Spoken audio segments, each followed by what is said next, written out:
Welcome to the Stewardship Leader podcast, brought to you by the Christian Stewardship Network.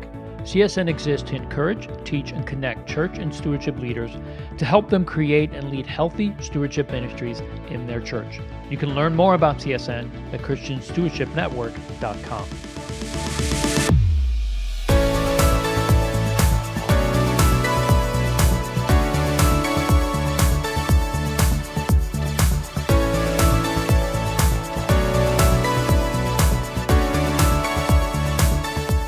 Well, hey everyone, thank you for joining us. I'm your host, Leo Sabo, and on today's episode, I am joined by my friend Mike Pryor, the president of Financial Planning Ministry.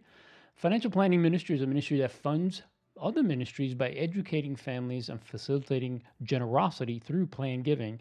And we're going to dive into that some more. But Mike, it's such a pleasure to have you on this podcast, and thank you for taking the time. Pleasure's mine, Leo. Thank you. Thank you for the invitation. Yes, of course. I'm looking forward to this conversation. Planned giving is such an important topic, especially today, and you're an expert in this area, so I'd love for you to share everything you know about it so that our audience would benefit from both your many years of experience and also, of course, serving in this role for so many years. But tell us about FPM. What's the history? How did it come about? Why does it exist? Well, it actually is an interesting story. I think at least interesting to me, but it started over 30 years ago, and it was an idea that was hatched by five church and parachurch ministries in Southern California back in the 80s. They had kind of dreamed together about how they could bring the topic of stewardship and estate planning and the importance of having a will or a trust to their members, to their donors, to the greater Christian church community. And back in those days, every organization was wanting to get a chance to talk to a potential donor, and these five ministries back then. It was a college, a camp, an evangelistic association, a retirement community, and a church lending organization. It was quite an eclectic group.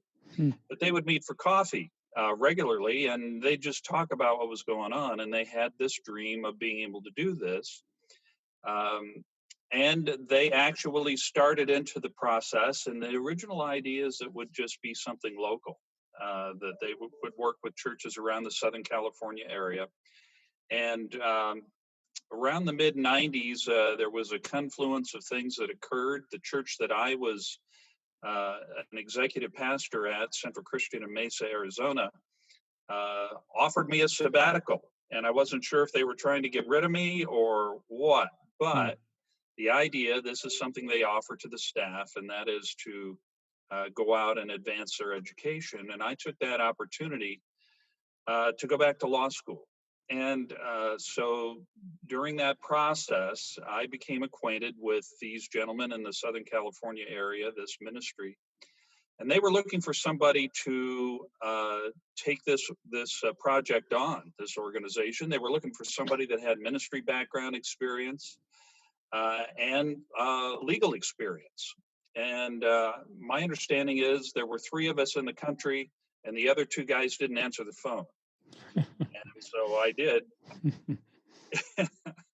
I was actually very happy in Arizona and the ministry that is there. That ministry has now, over the years, is now quite admirably led in the stewardship area by Mr. Dave Briggs, which if you're involved with CSN, you know about him. So he's really advanced the project there. But I ended up coming to Southern California to do this, went to school here, and then began with FPM. So it was originally designed to be a local project, just essentially for the five ministries and an in-house kind of a thing. But after a few years, we started getting contacts from other states, churches in Arizona, Nevada, Oregon. They were hearing that there was a group, a nonprofit ministry that was doing educational seminars in the area of wills and trusts, powers of attorney, estate planning basics. and encouraging good stewardship by avoiding probate, which is one of the key elements of having an estate plan. Hmm. And that we were also able to not only talk the talk, but walk the talk as well. We developed the ability to actually create these documents originally in California, but as we were invited by other organizations in other states to be state specific and county specific, and now some 30 years later, we say we're in 48 of 50 states. We don't have a partner in Louisiana yet or New Hampshire. So if you're listening, give us a call. But that's kind of how it started, and it has grown. I'll say it's been blessed, certainly much more than the growth that we originally anticipated. Today, we have that 5 original partners has grown to over 100. Mm. And in our documents, we've helped 32,000 families to establish their estate plan. We've actually talked to more than 32,000, but those are the families that asked us to assist them. And we continue to maintain those documents. So we call them members, even though they attend the local churches around the country. And we continue to take care of them and update those documents as necessary. So it's been Wow. very exciting to be a part of it. So how long has FPM has been in existence? When was its official start? Well, it was kind of you crawl, then you walk, and then you run. Hmm. And originally, it was back in the early 80s Wow. that the local organizations began to talk amongst one another about what they might want to do and how they could do it. And there were some initial ventures out into the area, nothing formal. They'd go out and they'd talk to local church groups, et cetera. And I think in the original day, they were recommending, name a certain charity in your will. And but over time, what we were able to bring to this was the benefits of using a document known as a living trust to avoid probate. And these are topics that many people, particularly back then, were not familiar with. Mm. Had no idea what was going to be involved with having to go through the court process of probate, or even if you created a will, that wouldn't keep you out of probate. So part of our process, in fact, a key part of our process is to educate our families, our members, about the importance of having this type of estate plan, Hmm. and uh, and then being able to put it together for them. We're very results oriented. There are many people that are out there that will talk to you about the importance of having an estate plan, but then they'll tell you to go someplace else to get it done. And we wanted to take care of all of that because our goal was to help a family actually have the estate plan established. But then also those who wanted to be charitable, and we find most people do, we want to make sure that that charitable gift gets to the charity that they have loved. Hmm. Hmm. That's great. That's great. So you said that you got involved. You're the one who answered the call. So you're there because of that. But what kept you at FPM as the president now for 25 plus years? If I'm correct about that, correct me if I'm wrong. But you've been there a long time. What has kept you there? What's Mike's desire for FPM, and why are you so adamant about being part of this organization and doing what you do? Well, there's probably a number of spokes to that wheel that I could speak to. But coming into this when I did, in the earlier 90s, at the time I was the only person on the team, and I quickly started to see that I was going to need help, and so I brought more people in. I was able to convince them that this was a worthwhile thing, and it has just continued to grow from there. Hmm. And now, of course, my hair, Leo, was as dark as yours when I started, and now, if you were able to see me on this podcast, you'd probably say I'm looking more like Santa Claus these days. But I have been asked, how long am I going to stay with FBM? And my response has always been, I serve at the pleasure of our board of directors. We're a nonprofit, and as from their standpoint, I suppose, as long as I'm fulfilling the mission of Hmm. FBM, and from my standpoint, as long as the board continues to support my vision of what FBM can be, this is a happy marriage. Yeah. And I've been blessed at the organization, not only with an amazing team. As I said, it started out, it was pretty much just me in the early 90s, and now we have a team of over 30 Mm. who are around the country that assist us. A great board of directors who are made up of ministry leaders from around the country, and so that's something else I'm actually very proud of. That everything about FPM as a nonprofit is all about benefiting the church and the parachurch and the ministries. We're bound by law as a nonprofit. Every dollar that comes into us has to be a part of a ministry purpose. And our governance and our board of directors, who represent the partner ministries that we have, help ensure that that's going to take place. Hmm. I think that's what attracted me to FPM more than anything is the fact that it wasn't just a organization that provides a service, but that it was a ministry and it's ministry minded. Very familiar with who's on that team and the hearts behind the work that's being accomplished. Let's dive into how would you define estate planning? I know it for most people, just because we know the statistics, some of the things you'll share today of what estate planning is, why it's such a confusing topic for so many. Let's define what it is, what it isn't, and why is this such an important topic for us, especially as believers that are focused on building God's kingdom? Because ministry and generosity is something we get to do through estate planning. But let's define it accurately as we get this conversation moving forward. Well, let me start with there are really two avenues to consider, and that is what is estate planning as far as the individual person is concerned, and then also what is estate planning as far as a ministry or a paraministry is concerned, and what are those applications. And I would say, let me take first for the individual what it is and what it isn't. Let me say what it isn't. It isn't about planning about your dollars because you're wealthy. Hmm. Estate planning is not all about the dollars. It's gotten that reputation because for decades, development departments have sought out the high net worth donor, and that gives everything an aura of that it must be big money. Mm. But what actually estate planning is for the individual is being able to responsibly put together the uh, the documentation, the legal framework that will protect you and your family, particularly in times of adversity.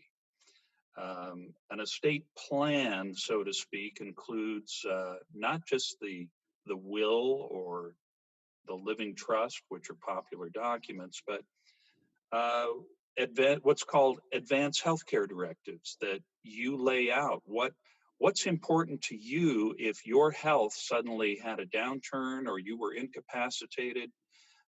In these documents, you lay out what your preferences are, how you want things handled if you can't represent yourself, and you also name parties who you trust, who you know love and care about you, to give them the ability to talk to the medical community about reinforcing what your preferences are.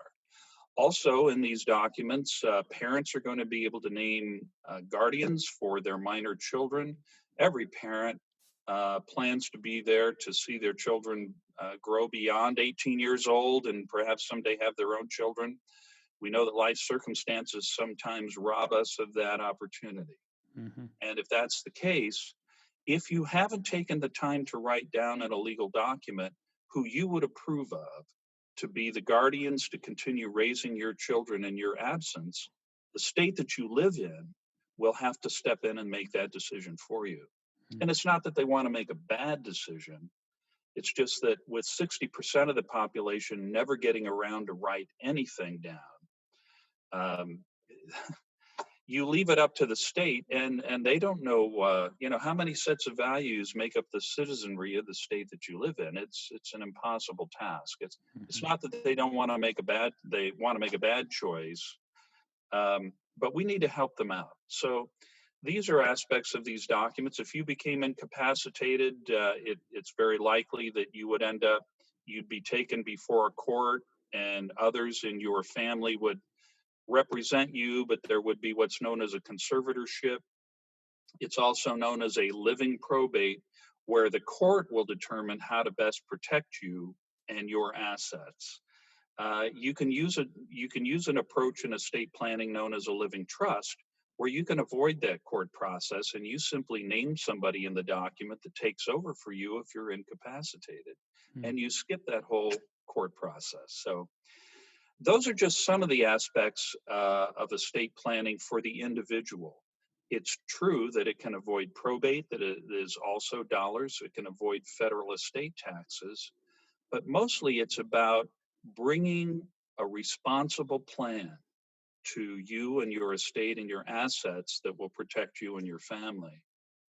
And then I'll just add, Leo, on the organization side, the ministry side, when we're thinking about how we can help our families to be able to express their full stewardship potential, there's probably no more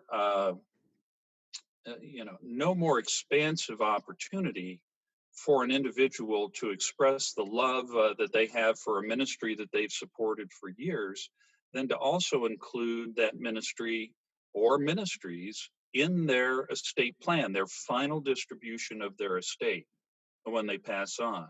Mhm. And we know that statistically, only about 4% uh, of the population leave a gift to faith-based ministries in their estate plan, and yet most of the people that we see, and we'll have over 300 seminars this year where we get to talk to church members and individuals. Most of them say, well, it's a great idea to be able to continue to support ministry even through our final estate plan. I just never thought about it. Mhm. Never thought about doing that. And that's part of the essence of what we're doing. We're educating and then providing the opportunity for our members and our likely donors to leave a significant gift, a legacy gift in their estate that will continue to support that ministry that they've loved long beyond their lifetime. Well, I remember the first time I was introduced to FPM, and it was when I was on staff at a church as a stewardship pastor, and we were searching for an answer for this issue of estate planning. We felt like we were doing a good job of educating people how to manage their money from a biblical perspective. We're teaching just the basics of practical money management. We, of course, taught the theology of finances and generosity and all of that. But when it came to the estate planning side, we felt like we weren't qualified to do it, one. And two, we were pastors. That was not really our function. And we knew that we needed to serve our members in that way. We just didn't find the right organization to help us to take that on. And so we searched for years. I was on staff, I think, for a total of 6 or 7 years prior to us actually pulling the trigger and doing this. And some of that was it was confusing for our members. It was also confusing for our elders because we kept coming to them with different options and different ways that they could do it. We reached out to some of the attorneys in our congregation and said, would you be able to do this? And then we looked at the cost, and the cost was just astronomical when it came to this. And as you know, Mike, I mean, one of the biggest hindrances for people is that they see this as an expense, and it's one it can be significant, especially if you're putting together a trust. And most people like to think that, hey, I've got plenty of time.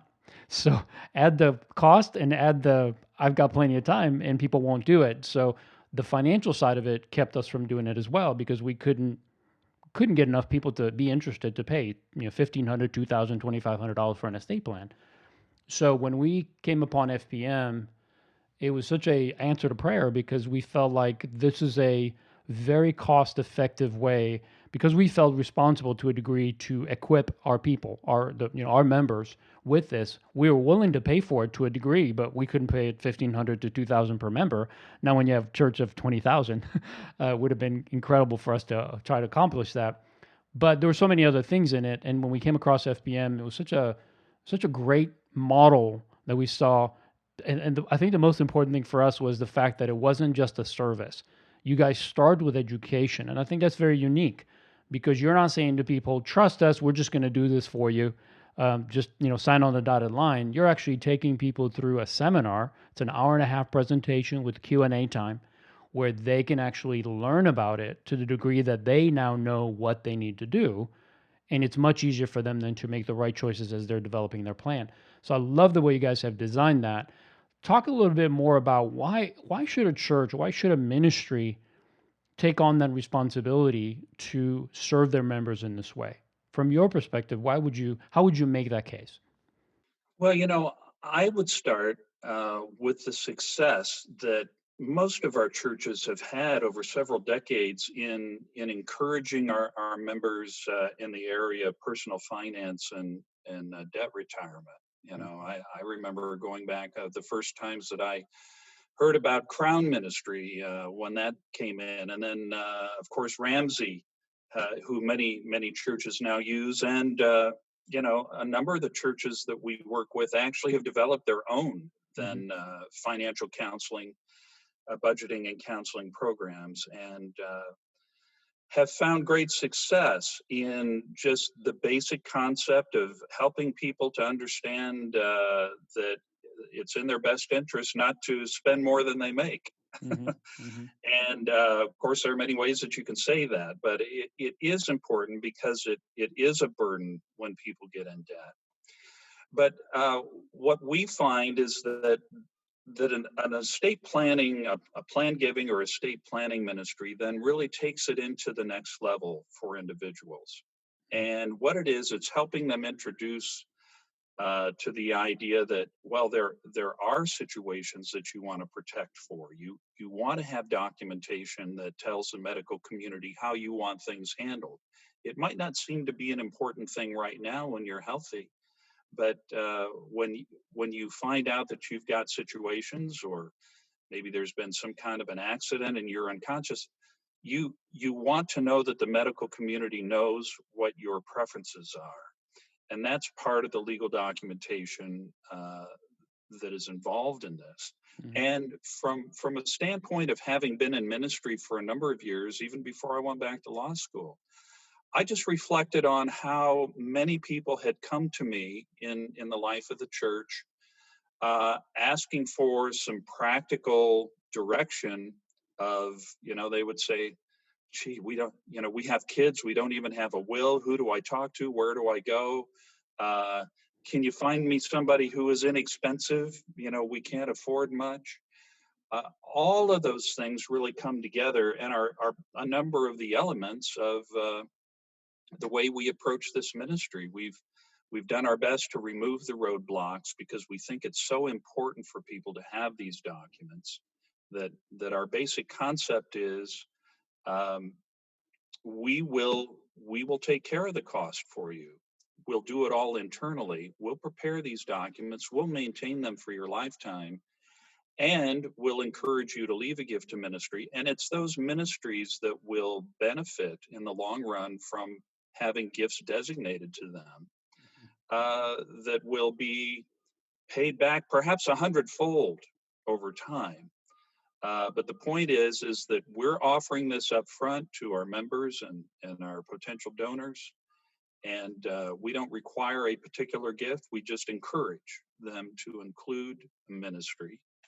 And we feel that this is a vital additional step that goes beyond the budgetary process. And we've had ministries that started in with us, the early ones 30 years ago. Some of them have then been with us 25 years, 15 years.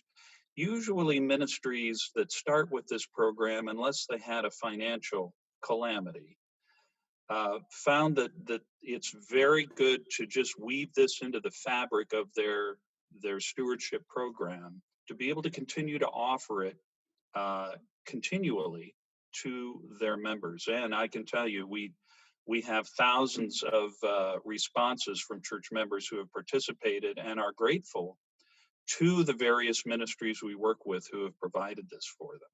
So how does FBM then, let's go a little bit more granular. How does FBM come in and connect with a partner? How does it actually serve those members?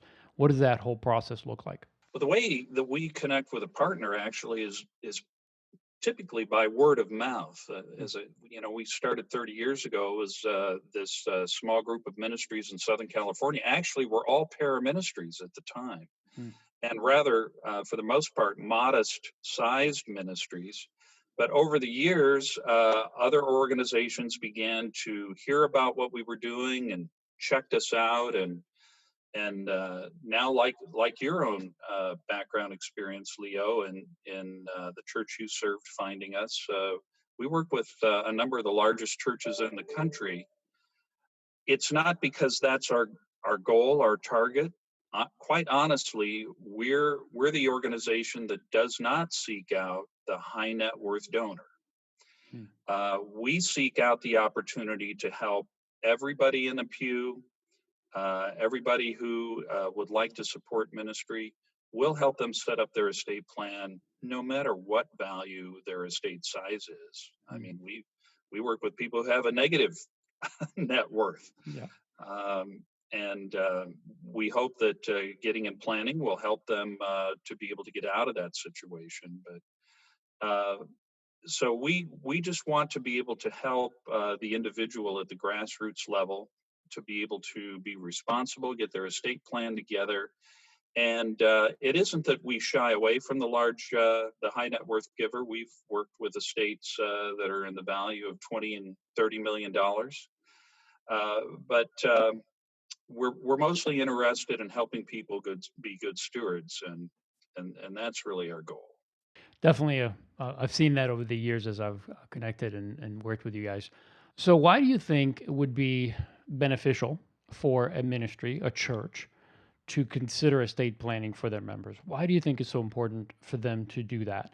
And one of the other things that I know was a concern for us at our church back then, and it still is today, which is to make sure that people have the opportunity to do it, that the roadblocks are removed, which you guys have done. But there's also has to be some kind of a benefit to the church, right? Because the church is investing in people, but to the degree that they're investing, they want to see a return. Sometimes that return is strictly that they're serving people with a basic need, and that was the heart that we had. We weren't able to do that on our own, so we hired you guys to come in and do that for us. But our desire was to serve people first and foremost. But there was also another side to it, something that had more of a kingdom mindset, something down the road. So, talk about that. How does estate planning help a ministry or a church not only help its members, but help its full term outlook and legacy and vision for the future? When we do our seminars, we explain wills, trusts, all these documents we're talking about. We let them know how important they are, and then at the end, we encourage them to use this information to make a decision about what is in the best interest of their family. And there's no pressure on our part at all. There's nothing that we sell. There's no investments or insurance or you know other consulting things like that we're going to try to sell them.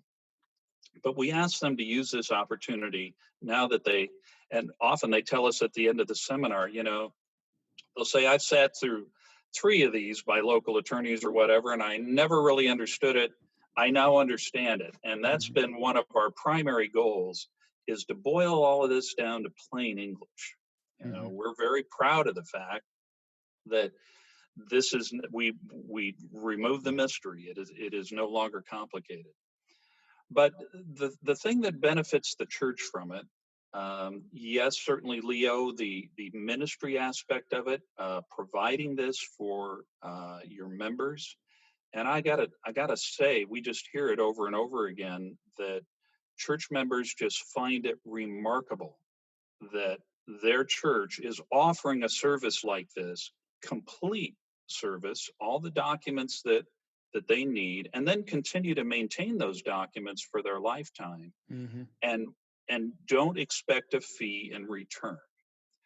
Now, what we do instead is that we encourage people to use their estate plan to support ministry in their final distribution of their estate.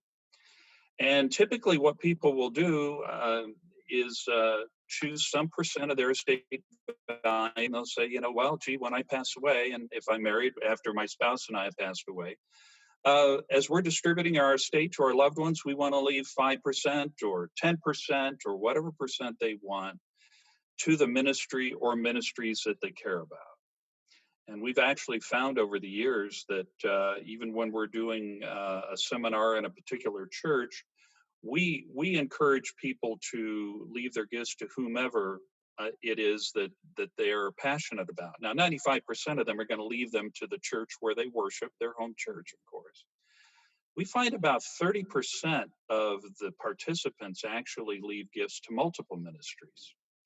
So that's an exciting thing, to be helping people support ministries at large. But what ends up happening is when you're a church that has uh, done this for a few years, and you have 100, 300, 500. We have churches that have over 1,000 families who have now included in their estate plan gifts to those ministries. Mm-hmm. There's a tremendous future gift income stream that is coming towards those churches or paraministry organizations in the future. We just find statistically that probably the average gift, people will leave commonly maybe 5%, maybe 10% of their estate, and the average gift ends up being approximately $50,000 when you do the math, the percentages of what their estimated estate is. And consequently, we have ministries that are anticipating what we call gift expectancies that we provide in a report for each one of those ministries of 30 million, 50 million. We have a popular, well-known ministry here in Southern California who is probably within a year and a half of crossing over $100 million in gift expectancies. And it won't end there, but I do know this, that eventually, as those saints pass on that have been generous in their estate, those estates will be funding future ministry. And one of the things we make sure to tell an organization when they contact us about this, and usually they're contacting us because they heard about us from some other ministry that works with us. One of the things that we go over with them is this isn't something you want to do if you're needing a current fundraiser. Mm-hmm. If you're having a difficult current ministry situation, this is not the best option, because these gifts come in down the road. They come in after the donors have lived their lives and gone on to be with the Lord. But then these documents, and the people that we work with primarily choose a living trust. We'll do any kind of document they want. We're happy to do a will if they request, but living trusts, when those are created and signed, they're executed in front of a notary. Their assets are put in that trust. It's a very solid document, and very rarely are charities ever removed by the donor, the grantor, as it's known in a trust. Very rarely does that ever happen. So in some respects, from a ministry standpoint, what you're doing is not only helping your members to do what they need to have done, and they might have been intimidated in doing that, but in many respects, you're kind of developing a future IRA or 401k program for your church ministry, Mm-hmm. Mm-hmm. because you're going to invest in this during the current lifetimes. But in the future, those gifts will start coming in, and it helps to weather the storm when things like our current health crisis environment, Mm-hmm. the viral environment comes around, or an economic crisis, whatever it may be. When do ministries not have a way to use the extra support to, Yeah. accomplish their ministry, their mission? Yeah, it's never an issue of having too much money or too many resources. It's usually the opposite. And this is such a wonderful way to think about not just what's going on right now, what's going on in the next 5, 10 years of your ministry, but what's going to happen 30 years from now, 50 years from now, once the founder is gone on with the Lord, what happens to the next group of leaders and what is that vision? Especially because there are some churches, I know the church that I've been part of for many years at Gateway Church in Southlake, Texas, the vision is huge. It's hundreds of millions of people that Gateway's supposed to reach in some way. Well, that's not likely to happen in one generation. Certainly not going to happen with the founder, more than likely.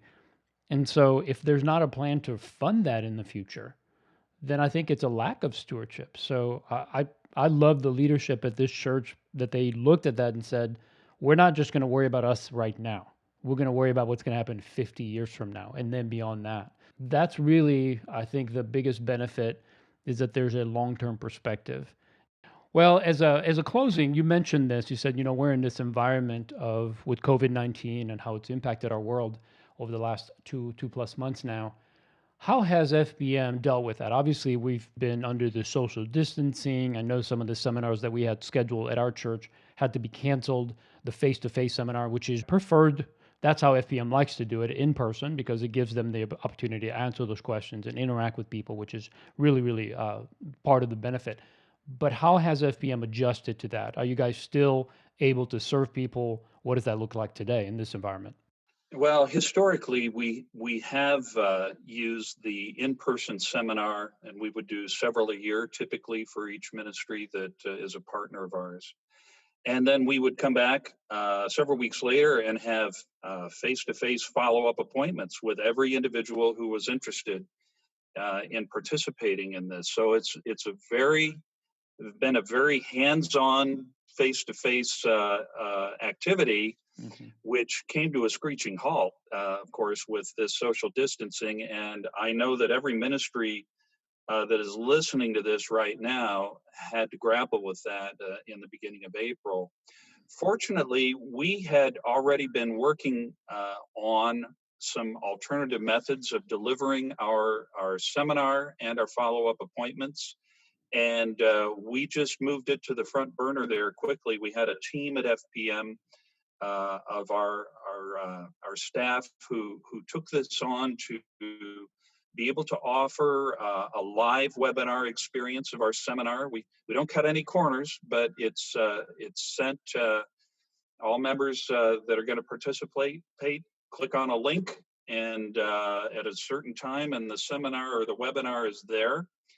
And we have a live Q&A that's available at the end of that webinar, and then they can schedule a future appointment with us. Those are usually we do it about 2 to 3 weeks after the webinar. It allows a couple or a family or an individual the opportunity to look through our materials. We have a booklet we call a confidential estate planning guide, which asks all the important questions about the information that needs to go into an estate plan. Hmm. And that takes some thoughtful consideration when you're filling that out. So, but then we have now, under the current distancing, we do all those same one-on-one appointments, but we just do them teleconference. Somebody, generally they're phone appointments, but those who are interested in Zoom video appointments, you're welcome to do that. We can do that as well. But the point is that uh, that participants now have the option of doing the complete educational seminar, webinar, and then the follow-up appointments. They can do it all from the comfort of their home. Mm. They don't have to leave, and then typically approximately 60 days or so after that, we'll be able to deliver their documents back to them, that they'll be able to sign themselves, and their estate plan will be in place. Mm. And they don't actually have to leave their home to do that. That's great. So that's how we're approaching that under the current environment, and it's been so well received um, that we will just continue to do this even once this current environment has passed Hmm. and we're able to congregate once again. FPM will have both the in-person seminar available. We'll make the live webinar available to our partner ministries and their members. And by the end of the year, we will also have developed and available an on-demand uh, version of this where you're not scheduling to attend a webinar. They can just go to our website and get the content, complete the documentation, and we'll be able to send it to them. That's great. It just gives you guys the opportunity to serve more people, and it's not so much now based on a certain time frame and having people have to wait for the next in-person live seminar. So in a way, you have taken lemons and made lemonade. So that's really great. Any last words, Mike? This has been so much fun just to get to know you a little bit more, but also to understand the importance of estate planning. So I hope our listeners have benefited and have a better understanding of how FPM can serve them. But any last words? Anything you want to share? Well, I want to say if the idea, the concept of plan giving or estate planning is new to your ministry, I would just encourage you to explore it. We're happy to we have conversations with ministries all around the country. Many times they contact us. Maybe they contact us a second or third time. Sometimes they'll invite us to have a phone conference with a committee or their board or their eldership. We don't rush any ministry into this because we consider it a long-term partnership. Hmm. Oh, and particularly because we commit to maintain the documents for our members for a lifetime. And we have over 32,000 families that we have now assisted.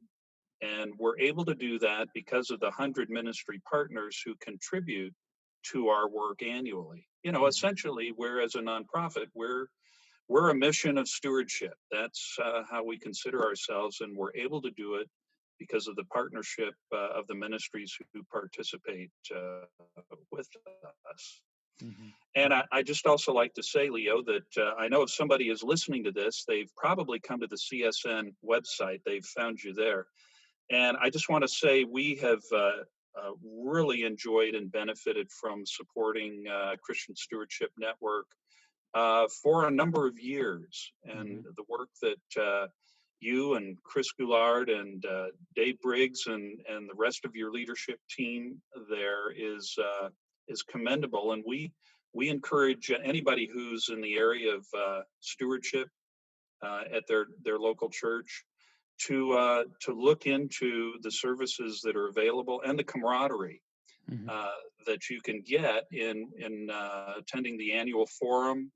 The last year, I think there were well over 100 ministry stewardship ministers from around the country Hmm. who come there. And the thing is that's so great, Leo, is you always have great food. Yeah, we try, but we like to think the content's a little bit better than the food. But thank you for that. Yeah, our relationship with FBM, speaking on behalf of CSN, has been tremendous because one, we believe in their vision. Pretty much everyone on our board uses FBM in their own local churches, meaning FBM is serving our members. So we've entrusted them with our members. We believe in the mission of FBM and they've been incredible supporters for us. So it's been a great partnership, Mike. I so appreciate your vision for what you're doing at FBM, but also the way you invest in stewardship in the body of Christ. You're doing more than just serving individuals. You're serving and helping uh, create a path for people to understand how important this part of their stewardship is. So keeping that focus is in line with our love for what we do and our beliefs and our passion. So thank you for being part of that with us. And thanks for taking the time to be on this podcast today. I really enjoyed it. And thanks for taking the time. My pleasure, Leo. All right. Thank you. Well, we want to thank you for joining us for the Stewardship Leader podcast. To learn more about financial planning ministry and how they can serve your congregation, you can go to fpm.org. They have a new website that has a ton of information. There's even a Q&A section there so that you can send your members to so they can become more aware and understand what financial planning is all about. But really would love for you to connect with them and have a conversation with one of these consultants, with Mike, with Clay, the vice president, and let them show you how this ministry might serve you and your members, not only today, but for many years to come. Well, until next time, remember, God has called you to be the best steward you can be. So be that faithful steward, but go one step further. Teach others to do the same.